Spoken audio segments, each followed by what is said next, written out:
দে তেল দে।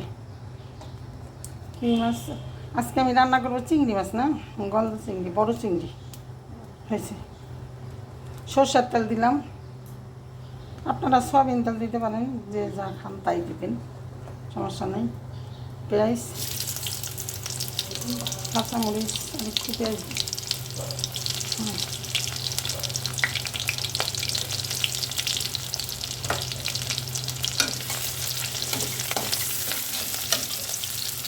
চুলার আঁচটা কমা।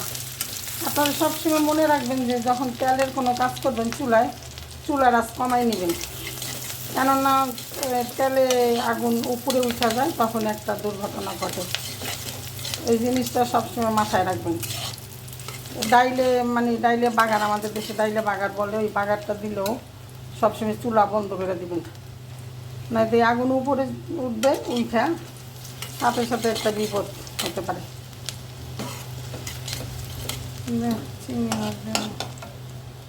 চিংড়ি মাছ দিলাম, এগুলো বড় চিংড়ি।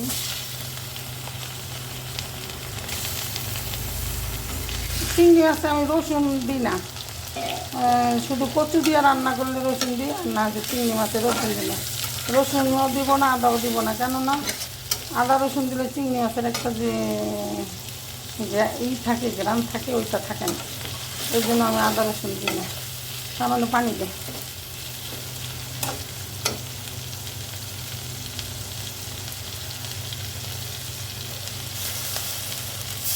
পানিটা টমেটোটা দিয়ে দিই।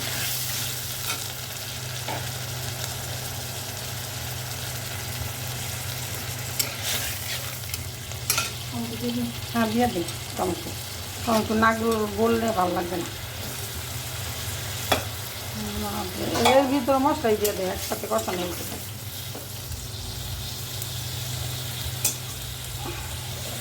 রসুন, মরিচ, ধনিয়া দে,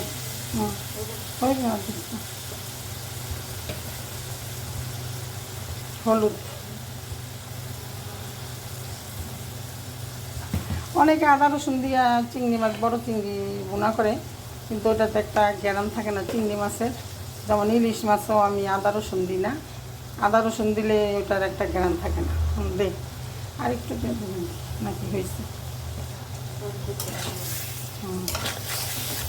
এবার এটাতে ভালো করে কষাইতে হবে, একসাথেই কষানো হয়ে যাবে। এইভাবে রান্না করে খেলে একটা খেয়ে দেখতে পারেন কেমন ভালো লাগে। আমার কাছে তো এইটাই ভালো লাগে। ওই আদা রসুন এইটা সেইটা, টক দই, সয়া সস এগুলো দিয়ে চিংড়ি মাছ, ইলিশ মাছ এগুলো রান্না দেন। এগুলা দিয়ে আমি কোনো রান্না করি না। আচ্ছা, এটা কষানো হোক। চিংড়ি মাছটা কষানো গেছে, পানি দেবো। চিংড়ি মাছ আমি পানি দিই, কেন অনেকে বলে চিংড়ি মাছ কম সিদ্ধ। আমার কাছে ভালো লাগে না। সবাই কম সিদ্ধ খায়, আমি চিংড়ি মাছটাকে ভালো করে সিদ্ধ করে নিই, পানি দেব। কষানো হয়ে গেছে।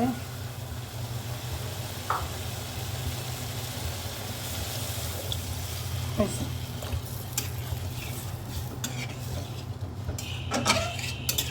এবার ঢাকনা দিয়ে ডেকে দেব। নামানোর আগে শুধু ধনিয়া পাতা দেব।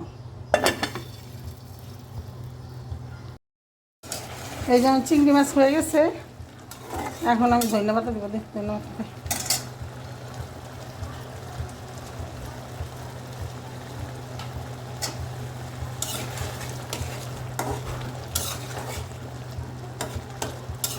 এইভাবে করে আপনারা রান্না করে খেয়ে দেখবেন কত স্বাদ লাগে খেতে। আগের দিনের মায়েরা এইভাবে রান্না করতো, কোনো পাঁচফোড়ন নাই, কোনো কিছু নাই। হ্যাঁ,